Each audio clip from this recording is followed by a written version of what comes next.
Magandang gabi. Ang ating pag-usapan sa ngayon ay medyo nakakabahala kaya ako ay nagpa-vlog. Pero bago ang lahat, magmusika muna tayo.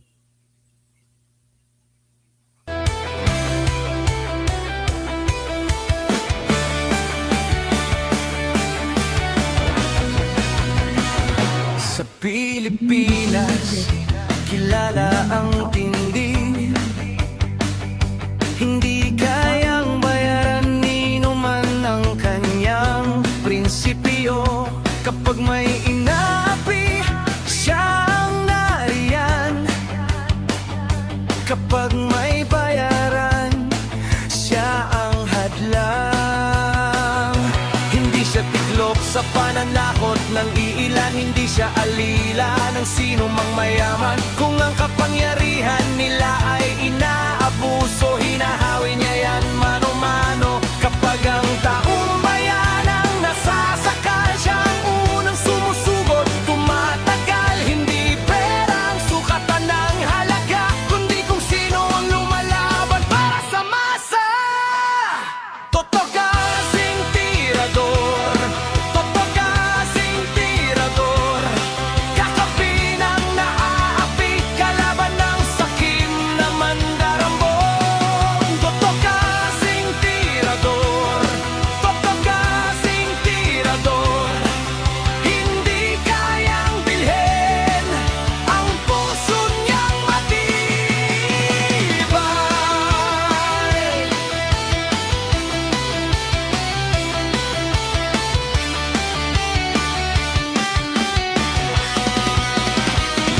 Mga magnanakaw sa pondo ng bayan, nanginginig kapag siya ang nandyan. Bawat piso, bawat sentimo, kailangang sagutin sa mata ng tao. Walang ngiti para sa mandarambong walang pwesto, para sa sumisipsip kapag ang hustisya ang pinag-uusapan. Siya ang bantay sa gitna ng laban. Kung may nilulunod ang kasinungalingan, siya ang boses na hindi tatahimik. Sa bawat galaw ng mapagsamantala, may salubong na paninindigan niya. Totoo kasing tirador, totoo kasing tirador. Kakampi ng naaapi, kalaban ng sakit na buwaya. Totoo kasing tirador, totoo kasing tirador. Hindi kayang bilhin ang puso niyang matibay. Hindi lahat ng malakas ay tama, hindi lahat ng tahimik ay duwag. Kapag ang bayan ang pinagkakaitan, siya ang unang humaharap. Totoo kasing tirador, totoo kasing tirador. Kakampi ng naaapi, kalaban ng sakit na buwaya. Totoo kasing tirador, totoo kasing tirador. Sa taong bayan nagkatayo, hanggang dulo ang paninindigan.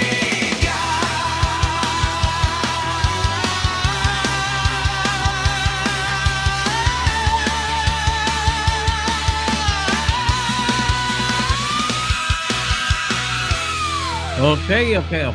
So, ano naman, kasunod nating musika ay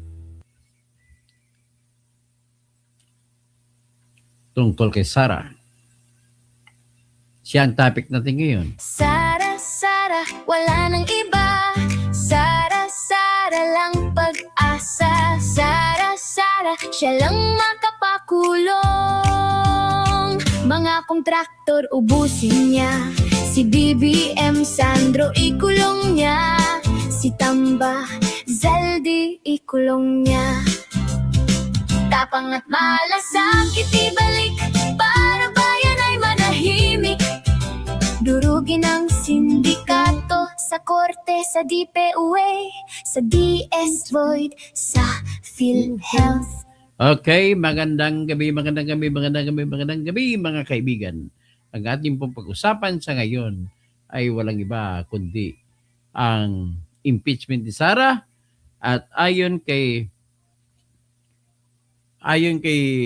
Maharlika, tapos na daw ang laban. Magandang gabi, Neighbor Rabim, Romel Bengson. Tapos na daw ang laban. At planado na pala nito ng araw. Gagawa ng paraan si Lisa Marcos para makonvict si Sara Duterte. Pero ang lumalabas po, ito ngayon, sa unang artikulo pa lang ay kita na tinatumba na sila. Ang akusasyon nila gusto lang maipakita sa mga senador at mga kababayan natin na masamang tao si Sara at makasalanan yung tinatawag na grave threat. So, kung grave threat yun, hindi naman krimen yun na mataas. Mababa, in fact, correctional lang ang kulong. So, ang grave threat, depende sa, halimbawa, murder. Ang ayon sa batas, bababa ng 2 hakbang. Kung ang parusa sa murder ay reclusion perpetua, bababa ka ng 2, unang hakbang, bababa ay reclusion temporal, maximum of 20 years. Pangalawang hakbang pababa ay presyon mayor, maximum of 12 years. So kung ganon, hindi yan high crime. Ang high crime na tinatawag, kailangan ay nasa reclusion perpetua ang parusa. Betrayal of public trust sa reclusion perpetua. Betrayal, dapat yan, pagtatraidor yan eh. So yan po ang nature ng enumeration ng grounds ng impeachment. Ulitin natin, ang grounds ng impeachment ay number 1, culpable violation of the Constitution. Kailangan ay matinding paglabag sa Constitution. Ang paglabag ay sa nature na kung saan ay bayan natin ang nakasalalay. Pag nilabag mo yan. Halimbawa, binenta mo sa China ang bansa. Treason yan. So, pwede mong sabihin, culpable violation of the Constitution, the sovereignty. So, ngayon, pag hindi mo ipatupad ang utos ng Constitution na national security ng state natin ang nakataya, yan ang culpable violation of the Constitution na pwede magiging uri na pwede mong tanggalin ang isang impeachable na official kagaya ng presidente, vice-presidente, lahat ng mga commissioner at chairman ng mga komisyon, ang ombudsman, at ang justices at chief justice ng Supreme Court. Yun lamang po sila ang pwede tinatanggal sa rason ng impeachment. At kung impeachment, nasasabihin sa inyo, hindi po sila pwedeng kasuhan ng criminal case. Dahil ang criminal case ay may kasamang parusa na pagtanggal sa pwesto na hindi rin siya pwede manungkulan sa pwesto. Because ang pagtatanggal sa pwesto ay tanging impeachment lamang ang pamamaraan. So habang nasa opisina ang presidente o vice-presidente o ang Supreme Court Justice, Chief Justice, saka yung commissioners at saka chairman ng mga commission, hindi po sila pwedeng kasuhan ng criminal case. Kapag ang criminal case ay hindi lamang kulong ang parusa, kundi pagtatanggal din sa pwesto. At pagbabawal na magkaroon pa rin ulit ng pwesto. So, kasunod ay betrayal of public trust.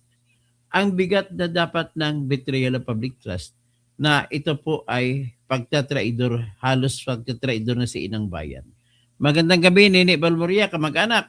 Nandiyan ka sa Puerto Princesa. Magandang gabi, Ben Reclamador. So, yung pangatlong uri po ng ground o dahilan para ma-impeach ang isang impeachable officer ay tinatawag na treason. pagtatraidor sa inang bayan. So matitindi ang mga krimen. Pagkasunod ay bribery, kailangan yung bribery na malaki, hindi yung maliitan. Kailangan malakihan yan. So depende sa judgment ng mga senators, kailangan matindi talaga na ang parusa ng level ng bribery ay dapat umaabot siya kung pwede lang nasa tinatawag na reclusion perpetua ang parusa. Sunod, other high crimes. Panglima, other high crimes. Ano bang ibang high crimes? Yun yung mga matitigas, yung ang parusa ay nasa reclusion perpetua.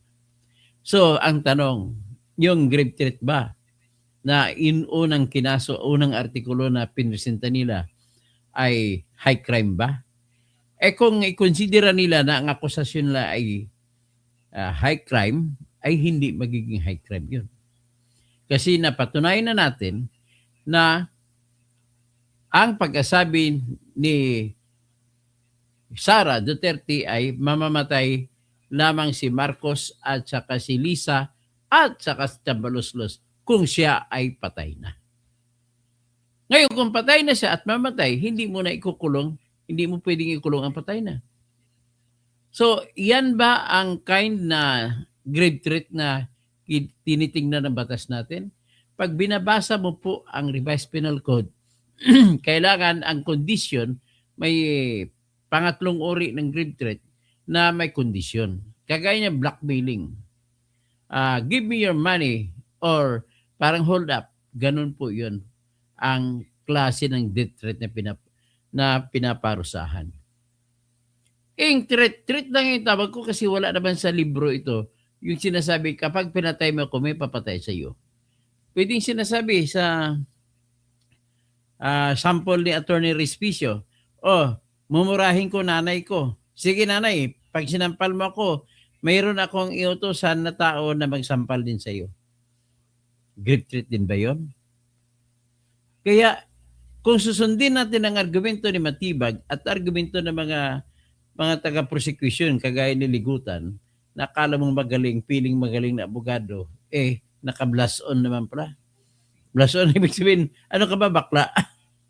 Nagpakilala siya ng Cebuano siya. Napakasinungaling, hindi po siya Cebuano, si Ligutan. Siya po ay waray-waray.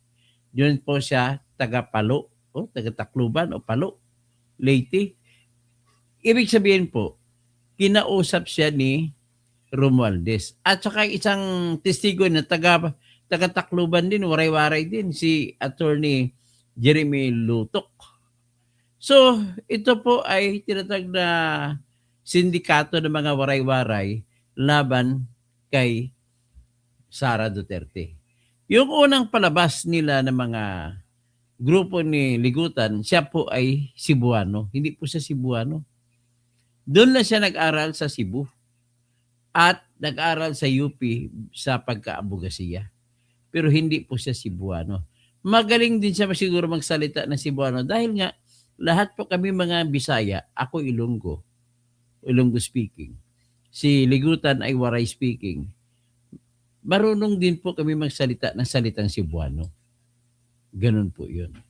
So, pero nagsisinungaling po si Ligutan at sinabi niya na siya Cebuano, hindi po siya Cebuano. Siya po ay waray-waray.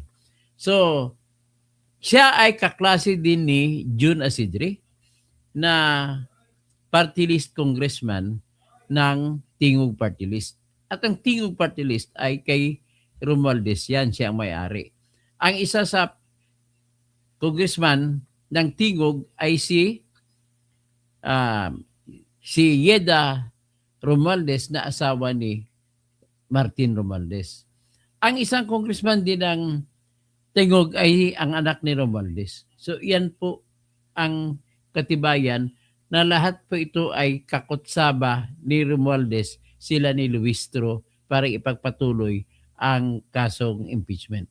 Tapos yung kunwari pinapalabas ni Remulla na kakasuhan na si Romualdez, palabas lang yan. Hindi totoo yan. Nag-press con pa sa kanwari kanina, kukunti na lang daw. Malapit na makakasuhan si Romualdez kasama si Garjula, kasama si Uswag Ilonggo Party List na si Jojo Ang, Kasama rin daw sino pa ba si Chis Escudero? Kasama ba? Si Joel? Kasama ba? Mukhang hindi naman ata. So anyway, ang nangyari sa ngayon, may warning na si Maharlika at may nakuha siya na reliable source na tapos na pala ang istorya na impeachment. Matatalo si Sara Duterte dito. Kaya, hinihiling ko sa lahat ng mga subscribers ko, pro Sara man kayo o hindi pro Sara, siguro, nais nating lahat na matatapos ang impeachment na trial na matiwasay at magdesisyon ang mga senador kung ano ang kanilang desisyon at respetuhin natin. Kung tanggal si Sara sa kanilang desisyon, okay lang. Kung hindi tanggal, okay lang. Pero meron daw, may istorya lumabas na gagawa ng paraan si Lisa Marcos at nagpalabas na po ng kwarta, down payment, para ibigay sa kung sino dapat bigyan. Sino bang dapat bigyan? Di mga senador. Para makonvict. Ang problema po nila kasi 16 ang hinahabol na senador para i-convict si Sara. Pag makonvict po, ladies and gentlemen, regardless na ito kung may ebidensya o wala. Bakit po? Kasi po, sinasabi nila, political decision naman ito. Pwedeng mamimili ang isang tao dahil sa politika, sa rason ng politika, ay ideklara niya na guilty si Sara. Pero kuidaw po kayo, ang political decision po sa impeachment trial ay pumapasok lamang po pag matapos mo na makonsidera ang legal na ebidensya. In other words, Ben Recamador, si Romel Bengson, papresentay mo na ng ebidensya. Titingnan ng ebidensya. Ngayon, pag tiningnan mo sa ebidensya na guilty o hindi, kung decision mo, halimbawa, ikaw senador, mukhang guilty si Sara. Saka na papasok ang desisyon ng politika. So, pero kailangan alamin mo muna kung ang bigat na ebidensya ay mabigat. Tapos diyan ka magrarason kung despite the mabigat ang ebidensya, gusto mo pa rin siyang i-convict. So, it takes your political decision. So, ibig sabihin po, ang proseso pag-apply ng political decision, kung ako tanongin nyo, ay sa huli na.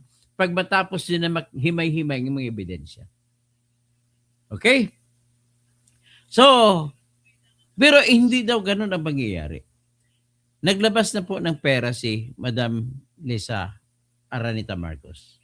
So, kung ganun, 16 ang kailangan na boto. Sa ngayon po, 13 sila. O, 13 ha, without batting an eyelash.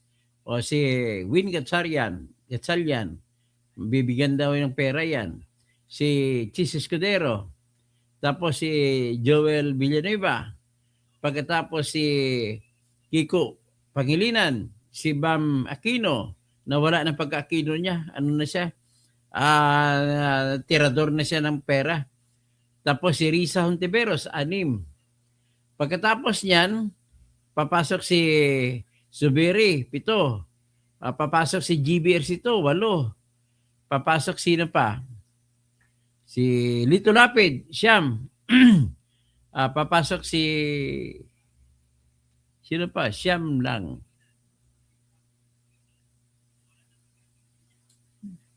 Si Bongo number 1, si Bato, si Erwin, si Kiko, si Bongo, si Bam, si Bato, sunod si Erwin. O Erwin Tolpo, 10 na.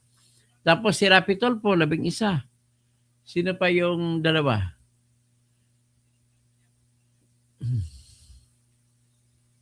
Wala ako nakita na, hindi ko maisip ang dalawa. Anyway, 13 lang sila. So sa 13 nila, nakikita natin po ang hirap na may aalis pa sa natira. Sa natira na 11. Wala pa si Bato. Wala pa si Jinggoy. Wala pa si Marcoleta. O sino pang na si Robin Padilla. Hindi naman bibigay si Robin Padilla. Si Alan Peter Quetano, lalong hindi. Si Pia Cayetano, hindi. So si Mark Villar, hindi. Si Camille Villar, hindi. Si Amy Marcos, hindi. O, sino pang isa?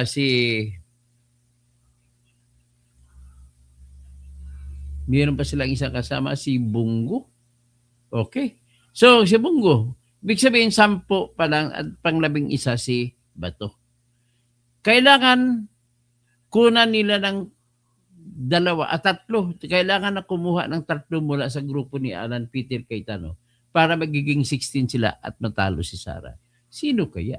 Kasi ang sabi po ng intelligence report, naglabas na po ng pera si Lisa Marcos at binigyan na daw ng pera at may 16 boss na sila. Yan, alamin natin. Pero ang aking hiling lang ay dapat sana magdasal tayo, magiging patas lang ang labanan at sana bubuto sa base sa ebidensya ang mga senador. At kung ebidensya pag-usapan, sa Article 1 talo na po sila. Talo na sila in the sense na hindi na patunayan na may grave threat. Ang threat kasi ay kailangan tinatawag na blackmail style, hindi yung patayin kita kung pinatay mo ako. Dito natin makikita na ang klase ng death warning, tawagin ko lang warning, na ginawa ni Sara ay siyang tinatawag ko na self-defense. Kaya hindi mo siya pwedeng gamitin bilang death threat. Okay, a grave threat. So, bakit self-defense? Tinatawag po sa Article 10, justifying, Article 12, justifying circumstances, na kapag nakapatay ka, pero kung self-defense, hindi ka pwede ikukulong. So, ibig sabihin ba natin na grave threat ito, pero yan po ay self-defense, kaya hindi ka rin makukulong at hindi mo makonsidera na grave threat. So, sa larangan ng self-defense, kailangan walang provokasyon na nanggaling sa biktima, sa taong nag-self-defense. Pangalawa ay may provocation mula sa kalaban o may atake. Pangatlo, kailangan ay sapat lamang ang aksyon na ginawa ng nagdedepensa para hindi naman masasabi na hindi siya patas. Halimbawa, kung patayin siya, pwede siyang pumatay. Kung sampalin siya, dapat pagsampal din lang ang ganti. Kung grave threat, ang bira sa kanya, di magbalik din siya, threat din. So, dahil po yun ay perfecto na self-defense, hindi po pwede maparusahan. Kaya sa usapin po sa grave threat ay talo na sila. So ngayon, ang kasunod nila ay confidential information, confidential fund. Well, without looking at that, ay sigurado po ako na wala silang ebidensya na magpapatunay na kinuha ni Sara ang pera. Ang ebidensya lamang po nila, meron silang audit. Hindi naman ibig sabihin kung nakulang ang audit, may resibo, hindi kinilalang resibo, hindi ibig sabihin na binulsa ni Sara. Kasi kailangan mo talaga ng ebidensya na direkta nagsasabi, may testigo nakakita na binulsa ni Sara ang pera. At yung testigo nila na si Ramil Madriaga ay hindi rin magagamit ang testigo nila laban kay Sara sapagkat sa sinabi ni Ramil Madriaga, siya po ay dineliver niya ang pera kay Mayor ng Laguna. Dineliver kay Ryan Kilala sa Ombudsman. Dineliver kay Attorney Raymond Bonsayak dineliver sa Quezon City. Sa comedy bar ni Attorney Edward Chico. Tapos dineliver din daw doon sa Santiago family, doon sa Jordan Plains Subdivision. So in other words, wala pong ebidensya na nagnakaw si Sara. Pagkatapos, ano ba kasunod na akusasyon? Ang kasunod na akusasyon po ay yung nagkamal ng salapi si Sara. So ngayon, paano natin sasabihin na nagkamal ng salapi si Sara kasi wala naman silang maipakitang ebidensya pa, kundi ito lamang pong ebidensya nila. Number 1 ay yung SALN. Hindi daw maipaliwanag na mula ng 2007 ay nagiging nagkaroon siya ng 7 million na pera na neto na pera niya. Pagkatapos 2025 o 24, naging 88 million na. So kung ibawas mong 88 million, bawasan mo na 7 million, that is 81 million. So ang tanong nila ngayon, sabi nila, nagkamal ng salapi si Sara mula nung siya 2007 naging vice mayor hanggang 2024 na vice president na siya. So 81 million. Tapos sinuri nila magkano ang lahat ng sweldo na nakuha ni Sara ay 30 million. Mula na pagka-vice mayor siya hanggang pagka-vice presidente siya ngayon. So minus 30 million, so may 51 million pa daw na hindi may papaliwanag si Sara. Pero sinumite nila, nakakuha sila ng lahat ng mga tinatag na Securities and Exchange Commission na records sa mga kumpanya ni Sara. Ang number 1 niya na kumpanya doon ay yung Metro Chow na nagbebenta ng mga siumay sa loob ng Davao City. So, mga cart. Tapos nakikita sa kanilang audited financial report na sinumite sa Securities and Exchange Commission, umabot po at the average of 30 million a year ang kanilang benta. So, pwede rin po mangyari kung ako po ang may-ari ng kumpanya, sisweldohan ko ang sarili ko. Kung 30 million ang income, sisweldohan ko sarili ko ng, sabihin ko, kalahating milyon kada buwan. So, 12 buwan, 6 million na kada taon ang kinikita ko. As sweldo lang. Tapos, ang matitira ay doon ka lang magbabayad ng buwis. So, ibig sabihin, pwede po mangyari, kapag ikaw ang may-ari ng kumpanya, pwede mong sabihin ay gumawa ka lang ng tinatawag na sweldo mo para sa sarili mo, yun lamang kikitain mo kahit wala nang kita ang kumpanya. Ganun po ang taktika talaga ng mga may-ari ng kumpanya. Next, ano pang ibang ebidensya nila? So, ibig sabihin natin na kalahating milyon sa loob ng 15 years. So, that is 7.5 million. So, 51 million minus 7.5, kahit 8 na. So, 51 minus 8, that is 43. So, may 43 million pa dapat. Marami pa sa ibang kumpanya na pwede may pasok. Ang malaking kita na isa dyan na kumpanya, yung law firm nila na mag-asawa. Kahit sabihin mo kada taon, pwedeng kumita yan ng 5 million.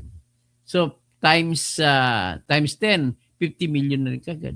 So, ibig sabihin po, hindi ko sinasabi na yun na nga mismo, pero mahirap, hindi pwede maipaliwanag na may nakuha, nalikom kasi na pondo na 50 million mahigit na hindi may paliwanag. Sa kinikwento ko palang napaliwanag na nga, nanggagaling nga mismo sa ebidensya nila. In other words po, hanggang sa ngayon, wala pa rin pong naidetermina na pera kung magkano ba talaga ang nakamal ni Sara na hindi man lamang na ipapaliwanag. Yan ang pinaka-problema ng prosecution. Paano lang patunayan yan? So, ngayon, kaya nagkukumahog sila na kailangan ilabas daw ang BIR records, buksan.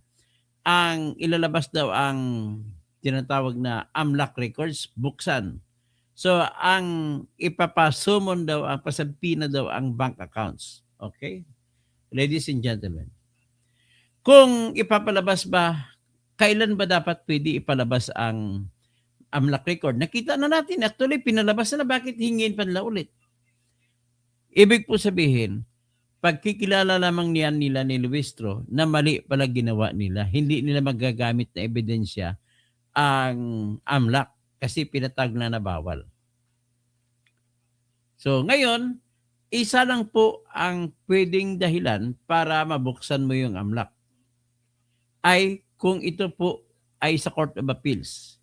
May kaso sa Court of Appeals. Kailangan po may kaso na money laundering na naglalaban ng pera. So tanong, may kaso bang money laundering si Sara? At kung sa impeachment, hindi nakasabi na impeachment ay pwede dahil sa impeachment. So, wala silang kaso na money laundering laban kay Sara, so hindi pwede mabuksan. Next is, pag tinignan naman natin ay BIR box. Pwede bang buksan ang BIR box? So, nakalagay po sa BIR box ay Section 20 ng National Internal Revenue Code nag-utos na in relation to Section 270, pwede pong ibigay ng BIR Commissioner ang records ng isang nagbabayad ng buwis kung ang pakay ng Kongreso, sa Kongreso lang pwede, ay mimiting sila sekreto lang, mga congressmen o mga senador. At ang pakay na pagmimiting nila, titignan nila yung records ay para lang gagawa ng batas. Bakit ganun ang proteksyon na binibigay ng batas sa mga BIR records? Gito po ang dahilan. Ang gusto po ng batas natin, ang gusto ng mga congressmen at senador na gumawa ng batas na yan, ay maraming tao ang mahikayat na magbabayad ng buwis. So, dagdag paghikayat sa kanila na magbayad sila ng tamang buwis ay isigurado nila na hindi bubuksan ang kanilang mga sikreto sa negosyo. Kaya yan po ang dahilan kung bakit hindi pwede buksan ang records sa Bureau of Internal Revenue ng mga nagbabayad sa buwis. Tingnan naman natin ang AMLAC. Bakit hindi rin pwede bubuksan? Ang AMLAC po covered yung dollar, covered yung peso. At garantiya po yun na binibigay ng mga congressmen at senador na gumawa ng batas sa mga taong maraming pera na pwede kayong magdeposito sa bangko namin sa Pilipinas. Mayroon kayong maasahan na hindi namin busisiin ang inyong pera. So para maraming mga taga-abroad na magdeposito sa Pilipinas, yan po ang dahilan na ang AMLAC ay tanging Court of Appeals lamang ang pwede tumingin yan. At yung taga-AMLAC mismo ang pwede tumingin yan. Hindi po pwede ibuyagyag yan. So, with that, marami ang kagaya ng Pugo noon. Hindi sila natakot kasi may protection. Di ba sa panahon ni Duterte, aminin natin hindi. Talagang maraming Pugo ang pumasok at iyon po yung nagsalba sa ating ekonomiya. Wala tayong kita nung kasi COVID, pero mayroong Pugo. Sabihin man niyo masama ang Pugo, hindi siya naging masama in the sense na nakapagbigay ng pera. At in the sense na ang buong Island Cove na pag-aari ng mga Rimulya ay binenta nila ng 34 billion doon sa mga Pugo. Ano pa? Ngayon, titingnan naman natin ang mayroon daw exception to the rule sa NIRC or National Internal Revenue Code na nagsasabi ang pwede lamang makapagpabukas sa tax records ay ang utos ng presidente base sa rekomendasyon ng Commissioner ng Internal Revenue. At ginawa daw nila yun sa panahon ni Corona nung Sinoynoy ang presidente. Ang problema na si Corona, hindi nila kinontra yun. Ngayon, ito naman po. Ang pakay po ng pag-utos ng presidente sa pagbukas po ng record sa tax ay hindi kasama ang impeachment. Ang pakay lang po niyan ay para tingnan kung may tax evasion or tax violation ang taxpayer. Saka pa lamang pwede buksan. Pero hindi pinasinasabi na talagang ibuyagyag. Kundi yan lamang in relation to the tax laws. Hindi pwede kasama ang impeachment yan. So pupunta tayo sa bank accounts. Sa Republic Act 1405. Mga bangko ni Sara. So pwede pa buksan yan. So kung ako naman ang abogado ni Sara, simple lang. Hindi mo pwede buksan yan sapagkat bago mo po buksan yan, kailangan mo muna i-justify na meron ngang krimen na nangyayari na kailangan natin at wala ng ibang paraan malalaman natin kundi mabuksan lamang ang bangko para malaman natin kung anong isyo. Okay? Kung ang isyo na ilalambas ninyo ay patungkol sa mga hindi mapapaliwanag na kayamanan, ang prosecution po sa kanila, nakaatang na balikat ang magpatunay na may ginawa ng krimen si Sara para mabuksan. So kung impeachment ang gagamitin natin, pwede nating sasabihin, gamitin yung akusasyon na unexplained wealth. So tanong, meron nga bang unexplained wealth? Ang sagot po dyan, makikita natin sa tinatawag na batas ng probable cause. May probability ba na mayroong tinatawag na na unexplained wealth? Kasi unfair naman kung wala kang ebidensya tapos buksan. Ang pagpabukas po, hindi po yan na sweeping na generalization. At kung ganun po gagawin natin, parang ihambing natin yan sa sitwasyon na may baril sa loob ng bahay ng isang taong yan. Tanong, alam natin may baril. Pero ang alam natin ay isip lang natin. Pwede ba tayo humingi ng search warrant sa korte? Sabihin natin, basta sa loob ng bahay? Ang sagot yan, hindi po pwede kasi general warrant na ang tawag doon. Shotgun warrant na ang tawag doon. Hindi na po pwede yung gano'n. Kailangan, in fairness naman sa mga tao, mayroon din privacy ang tao bago sila pasukin. Dapat may justification din na may katuwang na katotohanan din ang papasok ng mga pulis. So, sabihin kaya magbibigay ang judge ng utos sa warrant, sabihin niya dito lang nakalagay sa mga aparador sa kusina. Ganon ka-specific. Hindi mo pwede mag-utos ang korte na sa halugugin ang loob ng buong bahay. Hindi pwede. Kailangan specific. Bakit specific? Kasi po, ang search warrant ay pinapalabas lamang yan kung mayroong testigo. At ang testigo ay dapat personal niyang nakita kung saan. At kung testigo nakita niya personal kung saan, alam niya kung saang lugar. Kaya specific din ang kinukuha na impormasyon ng korte para bago siya magpalabas ng search warrant. At kung nag-utos ang korte sa kusina lang, yung kusina lang ang pwedeng halugugin. Hindi siya pwede maghalugog sa kwarto. Hindi pwede maghalugog sa CR. Ganun po yan. In the same manner, ganun din po ang pagpasabpina sa bangko. Tingnan mo, imagine natin ang bank accounts. Dami-dami niyan. Unang tanong, saang mga bank accounts sa dami ng bank accounts ni Sarah? Hindi nila alam kung saan. So, ibig sabihin, kung hindi nila alam, wala po silang personal na alam. That's for sure. Wala silang personal na alam kung alin sa mga bangko ni Sarah ang pera na unexplained na kabaon.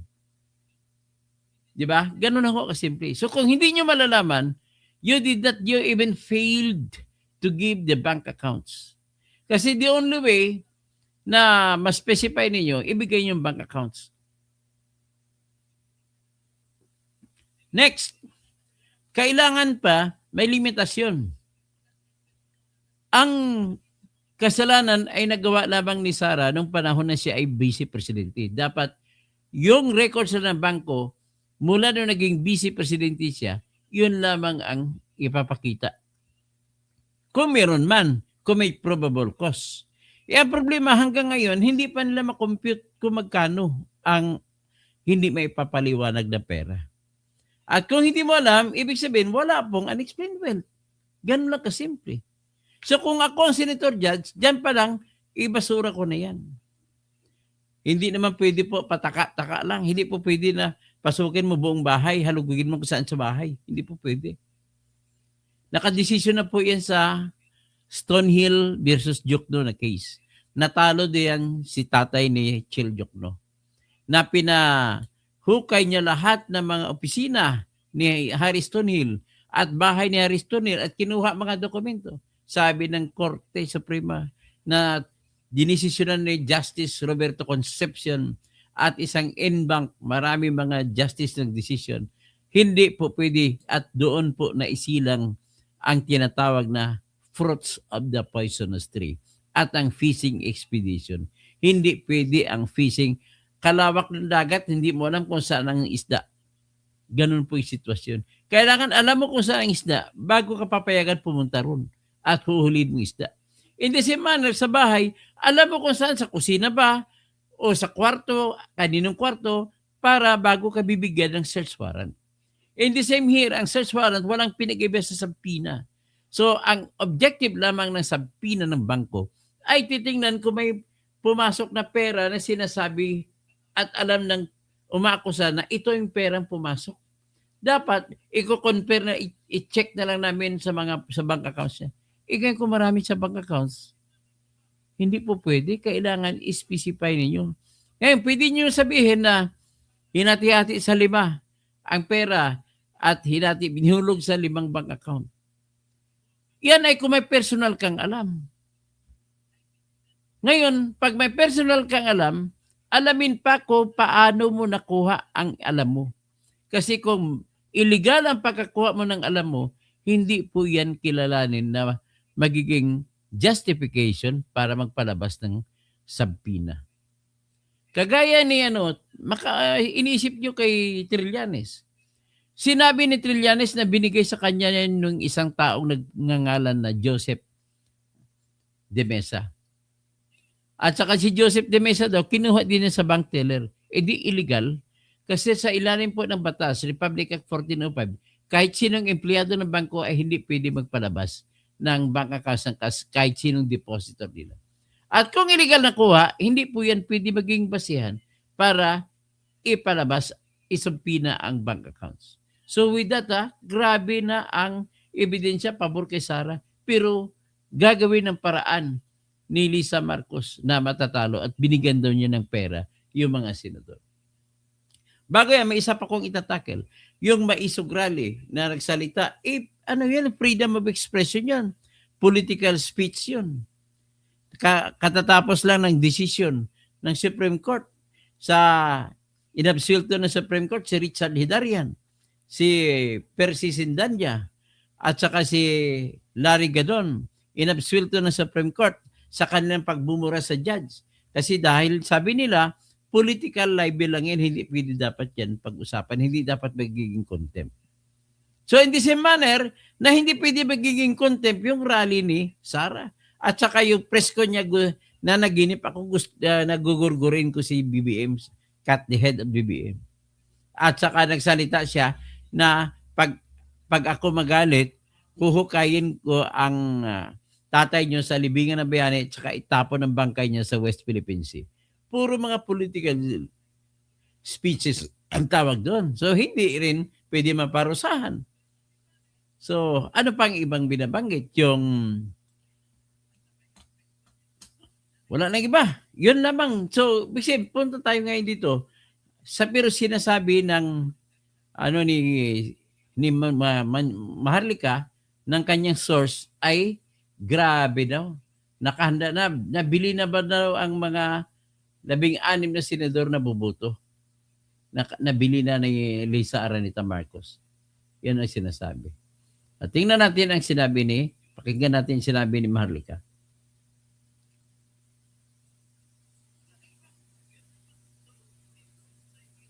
Ito po si Maharlika.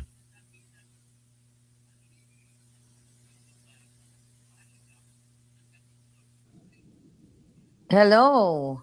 Hi mga palangga, nagbabalik tayo. So, mainit na mainit. Ito actually ay breaking news at hindi nyo pa naririnig sa kahit kanino. Kaya naman, tutok na. Alright? Impeachment, nalinis na ni Liza Tanas. 2 months ago pa. ICC, madudurog na. Madudurog na ba ng Amerika ang ICC? PRRD, kailan ang uwi? Okay, mga kababayan. Unahin na muna natin ang ating breaking news. Nakatanggap tayo ng mensahe. Although, alam nyo na talaga ang ginagawa ng Bangag Administration, alam na natin itong impeachment na ito ay luto na, matagal na. At talagang gagawin nila ito laban kay Inday Sara. So mga kababayan, ito ay galing sa ating puting ahas. Okay? Na narinig mismo at ipinagmamalaki ng mga kaibigan ni Lisa Tanas, ng mga amiga niya na hindi naman na behind the scene, wala namang pwesto sa gobyerno, pero gumagamit ng perks ng gobyerno. So 4 days na. Okay? 4 days ago, mga kababayan, hindi lang isang pagkakataon, dalawang pagkakataon sa mga pagtitipon, nagkaroon ng pag-uusap, okay, sa isang, sa isang senaryo na yon, ayon sa ating informante, right, syempre natin pwede pangalanan, baka gurgurin ni Lisa Tanas, right, okay, ang sabi dito, dahil lang, mga palangga, alright, merong supplier kasi yan si Lisa Tanas ng ng pulburon. Actually, na-meet ko yan. Right? Gay lash siya. Okay? Gay lash siya na laging nasa likod ni Lisa Tanas. Actually, na-meet ko siya sa inauguration. Okay? Sa pagtitipong yaon, mga kababayan, napag-usapan nila yung about sa impeachment ni Lisa Tanas. It just so happened na itong nagsusupply ng pulburon kay Bangag at kay Lisa Tanas, meron tayong kasama nila na Joting Jahas. So pinag-uusapan nila yung impeachment na ang sinasabi dito, na tungkol sa ano na kaya mangyayari sa impeachment, uy, napanood nyo ba? Ganyan. Nasubaybayan nyo ba? So, ganun yung flow ng conversation. Right? At ang sinasabi nito ng backlash na ito, very close kay Lisa Tanas, nakikinabang sa pera ng bayan, nag-e-enjoy, nakikinabang sa perks, kahit saan sila pumunta na bansa, mga kababayan, mapa Europa, mapa Amerika, mapa Asia, ay ginagamit nila ang diplomatic benefits of whatever na makukuha nila sa mga iba't ibang embahada. Ano yung ginagawa nila? VIP treatment. Okay? At itong backlash na ito, okay? Ano to Ibig sabihin, kung ginagamit pala ni Lisa Marcos, bumibiyahe sila ni BBM sa abroad. Kapag ginagamit nila ang kanilang diplomatic benefits, ang ibig sabihin niyan, JJ, meron kang dalawang passport na hawak. Ang isang passport na hawak mo, tinatawag yung diplomatic passport. Kapag ang passport na diplomatic ang hawak mo, lahat ng bag mo ay hindi pwede buksan. So kung may dala kang heroin o cocaine, hindi pwede buksan. Ganun pa kaya sigurong ibig sabihin ni Maharlika. Mga kaibigan nito, mga trying hard na mga artistahan or basta mga celebrity ang Alam mo naman si Lisa Tanas, di ba? Nagpapaka-celebrity yung Corinot na yan. But ganun pa man, etong backlash na ito, very, very close kay Tanas na na-meet ko no inauguration, sinasabi niya, okay, na hindi ito verbatim pero ito yung konteksto. Don't worry about the impeachment because Liza fights to win. And Sara will surely be impeached. Ito, binabasa ko. Iniingatan ko lang tong mahaba yung mensahe kasi baka mapatay nila ito, magorgor nila. Okay? Ang sabi ni Backlash na nagsusupply ng pulburon kay Bangag, right? Nalinis na ni Lisa yan. Wala nang mag-aalsa. Dahil nakulong na nga yung tatay niya. Walang nangyari. So proud daw sila dahil naayos na ni Lisa Tanas, nabayaran na ang lahat na bayaran, nabigyan na ng maleta, kaya etong napapanood natin na impeachment, scripted na lang yan. Hindi ako nagkamali, di ba? Ako yun yung assessment ko. Ganon din naman yung assessment nyo. Hindi naman ako bukod tangi, di ba? Na ako lang ang nag-assess. Kaya wala na pong kwenta yan.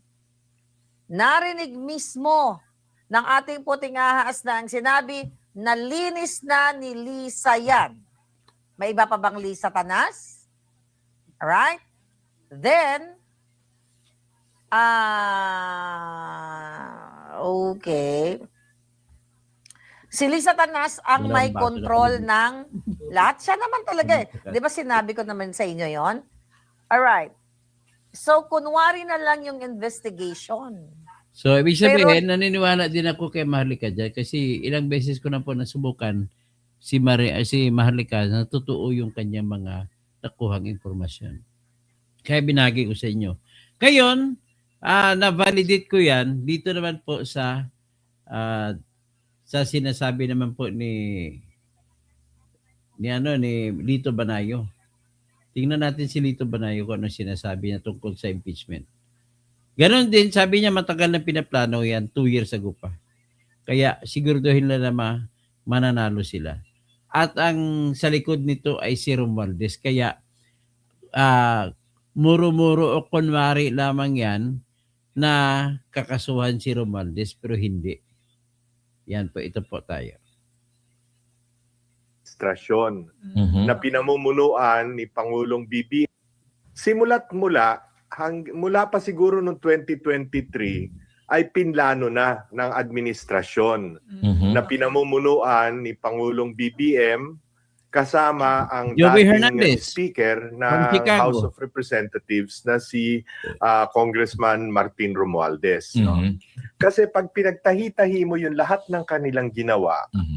makikita mo na talagang sa pulmula Mhm. ito ay pinlano. Whether sila ang nagplano o baka merong pang foreigner na kung sabi nga nung gagamitin ko na yung word na Rasputin kasi uso ngayon yung Romanov, di ba? Yes. Yung Romanov, ang utak ng Romanov yung si Rasputin. Mhm. So hindi ko alam kung sino ang Rasputin sa palasyo na siyang nagdidirihe ng lahat ng ito. Okay. No? Okay. Kasi para bang pareho nung dalawang testigo na galing sa NBI, Mhm. pwede ba magkamali sa spelling? Mhm. Pwede ba magkamali sa date, sa mga petsa? Mhm. Pwede bang magkamali Paano na yung sabihin natin Department ito? of Sabi, mali Education pa siya. gagawin mong Department of Justice? Mhm. Kung talagang inimbestigahan mo. Apo. Pwede bang hindi mo konsultahin ang PNP, ang National Security Council, ang ISAP ng AFP, Mhm. kung Tama totoo ka, may high level banta of sa buhay ng conspiracy. Pangulo ng Pilipinas o talagang sa pulmula, meron ka ng gustong o desired conclusion, Mhm. no? At lalagyan mo na lamang ng laman yung conclusion na yon, no? Mhm. Kaya pinagtahi-tahi mo yung mga nangyari, yung base dun sa video na kinuha nyo lamang sa secondary source, no? Mhm. At hindi sa primary source. Mhm. Parang pinagtahi-tahi nyo ngayon to para palabasin na grave threat at inciting to the sedition Mhm. yung bugso ng damdamin Okay. ni Vice President Inday Sara dahil nakita niya yung sobrang pang-aapi sa Mhm. kanyang mga tauhan. Mhm. no? Mhm. So yun, and if you notice nga, pati sa Quadcom, pati si Pangulong Duterte, di ba? Kung ano-anong mga ginawa nilang disrespect sa isang dating Pangulo ng Pilipinas, no? At naglabas sila ng kung sino-sinong testigo na sa totoo lang wala namang sinabing talagang makapagko-conclude ng mga kasalanan na kanilang ipinipinta dito sa mag-ama, no? All the way, talagang planadong-planado ito, Mhm. no? Dahil takot na takot sila at siguro pati ibang bansa, no? Takot na manumbalik ang isang Duterte sa Malacanang. Okay. So, pakinggan natin ang isa pang source. Ito yung nagpa-interview naman si Lisa kay Anthony Taberna. Pakinggan nyo. Dito yung sinabit ang Romania.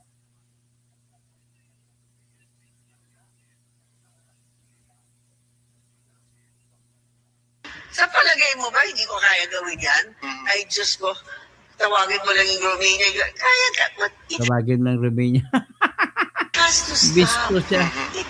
Sa palagay mo ba, hindi ko kaya gawin yan? Ay, Diyos ko, tawagin mo lang yung Romania. Kaya ka, but it has to stop. Yan ang Romanov. Sa- So ngayon, tingnan natin dito sa isa pang video.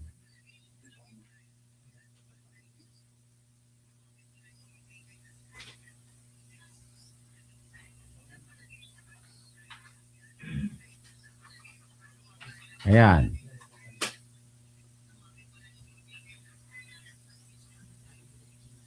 If you're the president of the Philippines and I'm the Pierce lady, Pierce, sa palagay mo ba hindi ko kaya gawin yan? Ay, Diyos ko, tawagin mo lang yung Romania. Kaya ka, but it has to stop. This cannot be. Hindi ganon yung Pinoy. Let them do their thing. Sa palagay mo ba hindi namin kaya gawin yan? You're the president of the country. If you're the president, So yan nakita na ninyo. Ang that is despite the fact though. Ito po is kabila ng katotohanan na lalo nilang dinidiin si Sara Duterte ay napakataas naman ng trust rating ng tao na binigay kay Sara Duterte. Tingnan yung huling-huling survey sa SWS. Ito po.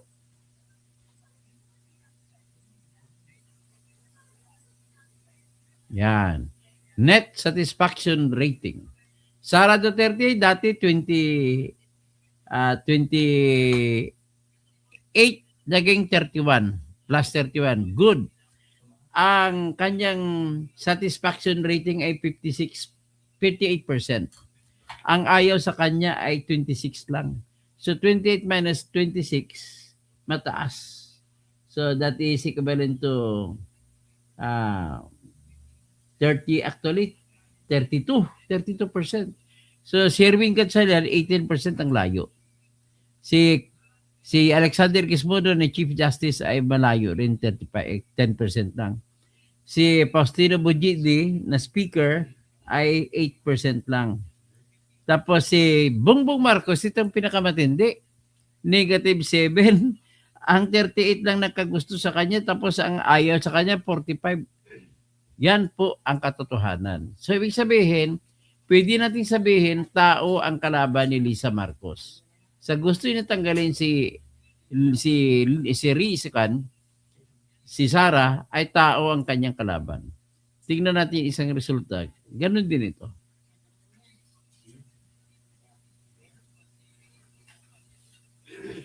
Ayan. Yan malaki-laki. Noong March 2026, negative 15 ang kay Bongbong. Ngayong bago, June, negative 7. Umangat ang kunti dahil namigay ng ayuda. Mamigay naman ulit ng ayuda, 12 mil. Sa ilang milyon mga mahirap na tao. Tanggapin nyo. Total, pera ng bayan yan. Hindi yan pera ni Marcos, pera ng bayan yan.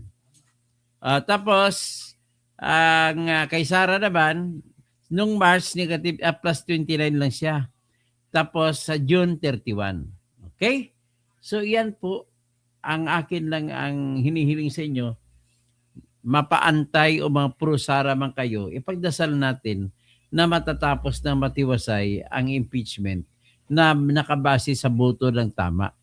Hindi natin dapat papahayaan na maggagawa ng magic si Lisa Marcos. Ganun po ang ating pag-isipan dito. So, with that, ay magpapaalam na muna ako mga sandali. BCB, hinihilot na yan ng result ni Bangag. So, Graceline, basta kahit ko, hindi po ako bangag. Yan ang po ang aking ano. Hindi ako bangag. Graceline, nobody can stop Sara presidency. Bergie Piquero, Lisa Tanas talaga. So, Nina Niraduran, muntik na kadulas dila ni First Lisa Romania Romanov yun. Rodrigo Ampatuan Duterte Jr. Naunsa nakabay unsa mang ngano kan hindi man ikaw si Rodrigo, hindi man ikaw si Ampatuan, hindi man ka Duterte. Gawa pa ng pangalan sa Facebook. Nako, marireport ka dyan sa Meta. BCB's high level of conspiracy. BCB's kung sino man ang inendorso. Ang problema nila, Jay, halimbawa, matatanggal si Sara. Ang problema, pagdating in election, kung sino suporta ni Sara, yun naman nanalo. Tanggalin nyo man, kung sino suporta niya, yan naman nanalo. Okay. Si Ben Lecmador. So, ihangin dyan naman tayo. Magandang gabi po sa inyong lahat.